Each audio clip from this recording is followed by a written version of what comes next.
By the end of today's video, I'm gonna tell you the 2025 way on how to legally remove any item off of your consumer report, your credit report, whatever you want to call it.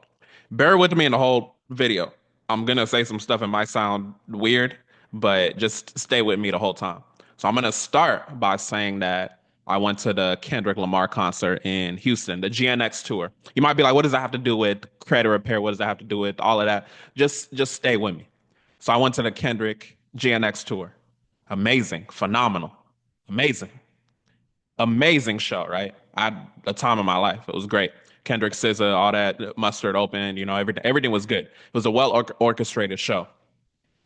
I say that to say, the last time I saw Kendrick was during the Damn tour. So that was, I believe it was 2017 or 2018 or something like that. Whenever it was. So 7, 8 years ago. I don't remember the exact timeline.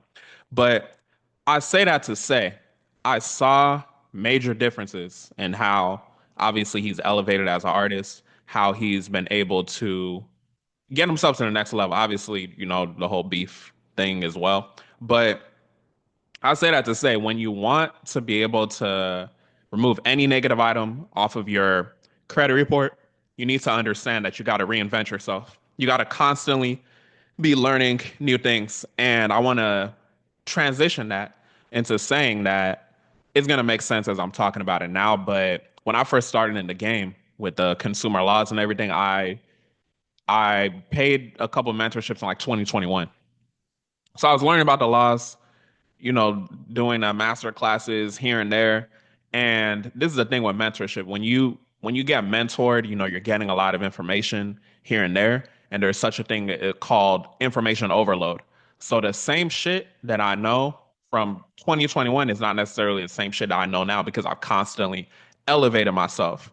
So what inspired this video that I'm dropping today? I saw a comment on one of my old videos. I wanted to say maybe from 2022 or something like that. And the person was basically, I forgot what the exact comment was, but I told my team and I said that we need to put out something just to talk about the evolution of information. But basically, I think the person was saying something about can they use the law to like remove whatever or something like that. But the video was from 2022. In 2022, the same methods that we were using back then, as far as getting these items removed, it doesn't necessarily mean that it's working now, right? Because what I knew in 2022 is not the same information as what I know in 2025. So this goes back to what I'm saying. The damn tour version of Kendrick in 2017, 2018, whatever year that was, is not the same GNX. It's just big me like that version in 2025, right? So he had to constantly reinvent himself. I've had to constantly reinvent myself. So as I see old comments on videos, my biggest recommendation is that y'all go to the most recent information because that'll be the most up to date information. Because, like, when even just from getting stuff removed, helping people through the legal process, the same shit that was happening in 2022, 2023, it's a different approach in 2025, you know? So I say that to say, just to get your mind right when it comes to deleting any negative information off of your report. Before I even get deeper, let me just, for those of y'all that may be watching a video, you're like, okay, just give me the loss. 15 USC 1681 I in the Fair Credit Reporting Act, 15 USC 1681 EB, right? Those are the two laws that we're going to use. That's what we're literally using now in 2025 that has legal standing to be able to, get these items removed. And this is backed by conversations with attorneys that I've had over the last year and a half or so, right? Because like I said, it's constantly reinventing yourself, and that's what allows you to be able to get these items removed. So, with that being said, when we look at just like old content, I was so much deeper into the consumer laws back then and stuff like that. I got a DM from somebody, I think it was somebody asking me about how come I'm not so focused on the consumer laws like how I was back then. And this is just me being fully transparent. I got to be real because a lot of y'all not going to be real, right? When it comes to funding, the money is good, right? So the money is super good. And when I was reassessing my whole mission, with the mission being to fund $1 billion to small business owners, I was okay. credit repair, consumer loss, all that has to be a byproduct. The way that my shit is set up now versus what it was in 2022, 2021, even 2023, I've got access to way more connections now versus back then. You know, conversing with attorneys, obviously the business funding stuff and all that. So I'm not as focused as how I was in the trenches on the consumer laws, like how I was back in the day, when I was newer in the game, if you will. That's not to say that I don't do anything consumer law related. We still have our credit service. And it's just understanding just this whole notion of reinventing yourself, like I said, because our SOPs have gone through so many reiterations. I got a high ticket mentorship program. I've restructured that program so many times, as I've gotten new information. So I say that to say, like, the overall theme of everything I'm saying, this is not about Kendrick Lamar or SZA or anything. The whole message is just to, I'm saying, just reinvent yourself because you never know if you're plateauing with the information that you have at the time. And consumer laws is one of those things where there's a lot of people take it the wrong way. And I wouldn't like people to, how do I say this? I wouldn't like people to misinterpret or use it for the wrong type of shit. So that's kind of why, in a sense, I got turned off by it, and I was just like, okay, let me just focus on restructuring, as far as like reinventing myself, focusing strictly on the funding, credit repair, consumer law is just like a byproduct, and this is what I've been talking about for like damn near the last 2 years or so in terms of how our business is structured. With that being said, 2025. I'm assuming 2026 way as well. Any item you want to legally get removed, this is my biggest recommendation to you. This is based off of my conversations with attorneys, right? So if you want to say the attorneys are capping, that's cool. But literally use your actual credit reports, which is the one from annualcreditreport.com. You pull those up, right? This is our SOPs in our credit business, right? Because like I said, I'm not running my business the same way I was doing in 2021, 2022, 23, etc., versus how I'm doing it now. We've learned and evolved over time, the same way that Kendrick has evolved from the Damn tour to the GNX tour and the amazing shit I saw at that show in Houston is the same way that you should be evolving and getting new information, accessing new information, and just continuing to reinvent yourself. So, based off of my conversations with attorneys, get that credit report, right?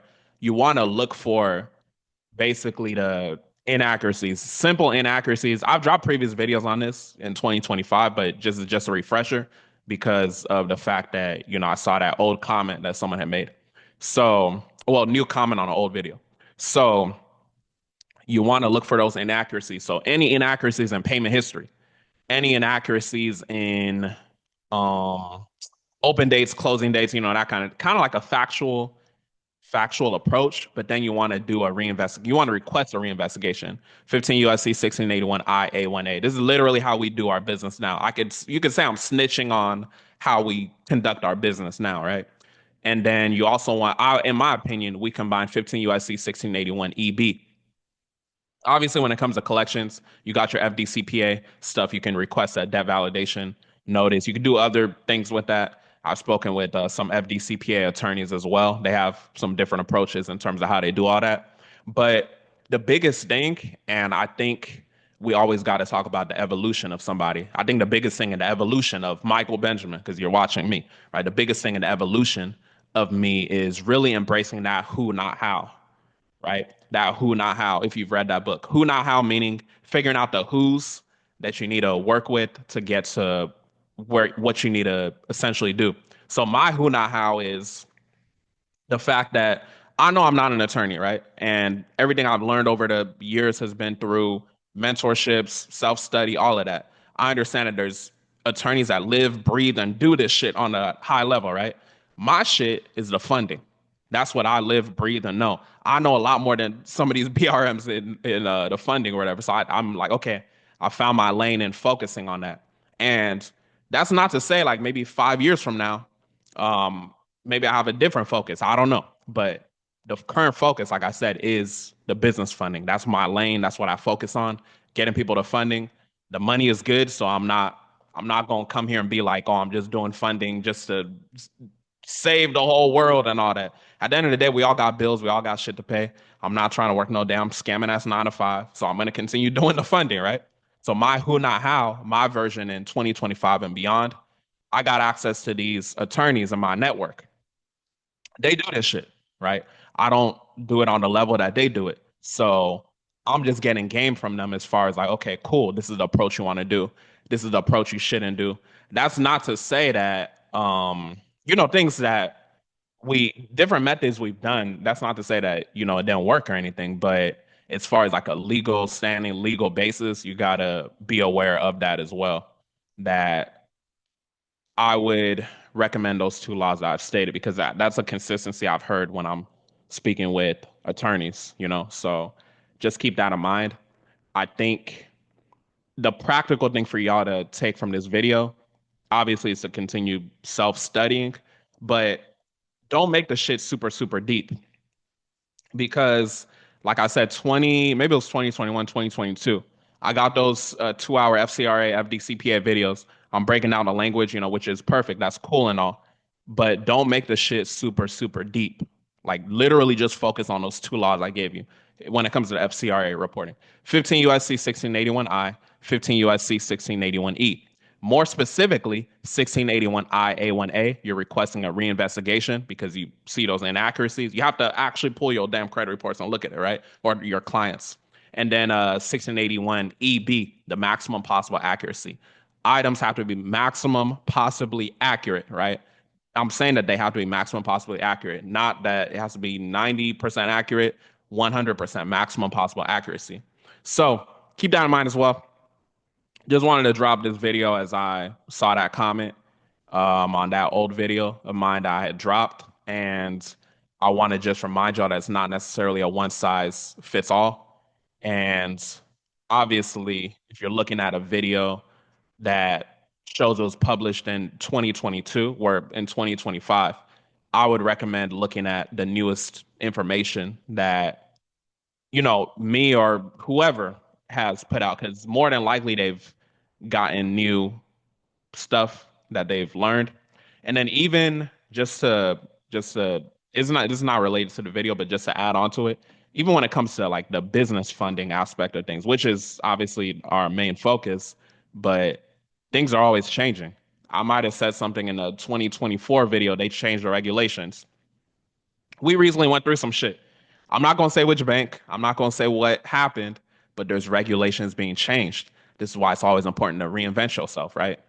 This is why Kendrick's show, his concert, was not the same as what it was on the Damn tour as it is the GNX tour. So I say that to say my overall message is make sure you constantly reinvent yourself. If you want to delete any negative item off of your credit report in 2025, I think that's definitely the way that you should go. And this is backed by, like I said, this is backed by attorneys I've talked to. I'm not an attorney. Yes, I've gotten clients wins in legal situations, but that doesn't mean that I'm an attorney. I got all these cases under my belt the same way that these attorneys do, right? I do the funding shit. So I say that to say reinvent yourself. Don't be afraid to reinvent yourself and don't be afraid to, do independent study because it's important for you to understand what's working with the current times. And you never know what may be changing. So, in my opinion, that's how our SOPs are. That's how it's been over the last couple years or so. And I mean, we're constantly updating it. So the main thing, like I said, just work on constantly updating your system. I hope y'all got something practical you use from this video. If you did, go ahead and let me know. I gave y'all those two laws. Go to get your actual credit reports. You can look at the credit monitoring, but that's like third party data, right? And like I said, everything I'm talking about is backed by conversations I've had with these attorneys, right? Because your goal should be to always do what you can to reinvent yourself. So earlier on in the years in business, when I didn't have the connections I had to attorneys and being exposed to these conversations, it wasn't as powerful as how I am now. Even me now versus my 2027, 2028 version of myself. I'm gonna have more connections. I'll be more, uh, more, how do I say it? More powerful with the information, I guess. I don't know how else to say it. But yeah, use those two laws. Don't overcomplicate the process. And anything 2025 and beyond, I feel like if you're trying to remove stuff from your credit, focus on that. If you go to a super old video of mine, the reality is I'm always elevating. We're always elevating our business. So the reality is, if you look at a 2022, 2023 video of ours, our SOPs are probably different. Even contracts, we constantly change. I had a conversation with one of my students about a funding contract, and I was like, oh shit, I don't use the same contract because we're always elevating, right? It's always about growth. It's always about reinventing yourself. So if there's anything you take from this video, I think it's to reinvent yourself. Y'all keep watching my videos to help you remove those negative stuff from your credit. And then when you're able to get the funding, you know where to come. You know, the big dog with the funding. With that being said, y'all have a blessed one.